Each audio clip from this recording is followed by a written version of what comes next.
Sound running. Thank you. And action. There's an election coming up, you might know that, and we all have our own personal axes to grind.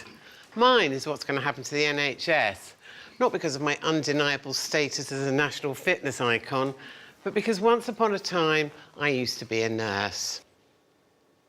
And by the way, I'm sick of the way nurses get slagged off all the time in the press. I mean, come on. The vast majority of them are hard-working, committed, amazing human beings. Because to my mind, a decent, civilised society looks after its people when they're ill and doesn't present them with a bill at the end of it. But what I'm seeing now is, little by little, the NHS being pulled apart. By whom, you might ask? A clue. It's not the Labour Party. They started the whole thing. If you've tried to get an appointment with your doctor or been to an A&E recently, you'll know things are in a right mess. What's that mess all about? For a start, a ton of money wasted on a reorganisation so big you could see it from space, and so hard to understand you'd have to be Professor Stephen Hawking to get your head round it.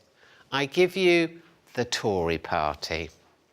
Let's be honest about it. If they get back in, the NHS as we know it wouldn't survive the next 5 years. Why? Because they're planning even more extreme cuts. We know that. They don't want to talk about it, but it's not hard to guess. What it boils down to is this. Do we want a government that'll back our NHS or not?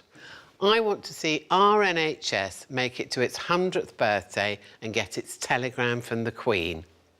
Because that's what it is, by the way, the NHS. It's ours. It belongs to us all. We paid for it with our taxes, and we want to keep it safe in our hands, not theirs. And that's why I'm choosing Labour.